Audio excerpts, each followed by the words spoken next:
जय गुरुदेव, जय श्री कृष्णा, नमस्ते, नमस्कार, very good morning all of you.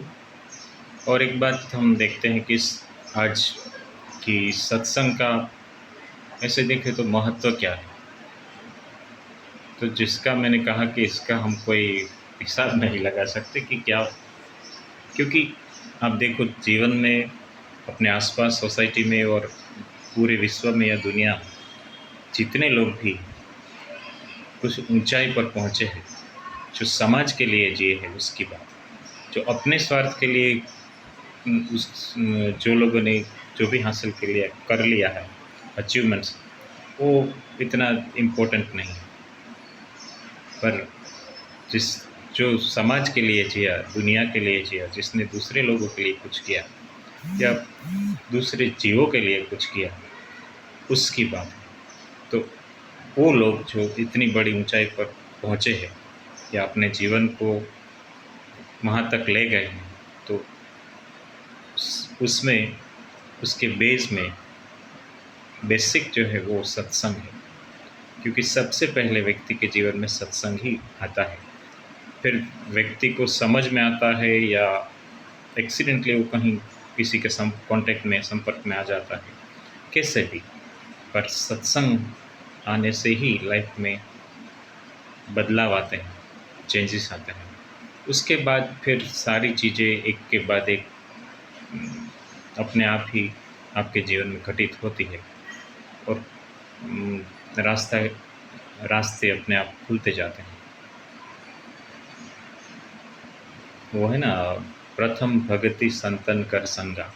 फिर सत्संग को एक हम ये भी देख सकते हैं कि सत्संग यानी कोई किसी अच्छे व्यक्ति का संग, कोई अच्छी पुस्तिका बुक को रीड करना, समझना, उस पर सोचना, चिंतन मनन करना, ये भी सत्संग है। किसी गुरु के सानिध्य में जाकर संकीर्तन भजन करना और उसे सुनना, उस जो बात सुनी उस पर सोचना, चिंतन मनन करना, ये भी सत्संग है। और आजकल तो ये मीडिया का है, ट्रेंड है, तो आप इस मोबाइल पर भी सब कुछ अवेलेबल है, उसमें अच्छी चीज़ें सुनना, उसमें समय देना, ये भी सत्संग है। तो कुल कहने का मतलब है कि जब तक जीवन में सत्संग नहीं आएगा तब तक कोई, और कई लोग इतने अपने काम में और उसमें भाग दौड़ में इतने व्यस्त है कि उसे अपनी लाइफ के बारे में सच्चा जो सुख, शांति और संतोष है उसके बारे में पता ही नहीं कि जीवन क्या है। बस ऐसे ही जैसे पशु जीते हैं वैसे खाते हैं, पीते हैं, सो जाते हैं, फिर अपने काम पर जाते हैं, आते हैं, खाते हैं, सो जाते हैं और लाइफ ख़त्म हो जाती है इसी सब भाग दौड़ में ही। और शायद पता चलता भी है तो तब बहुत देर हो चुकी होती है।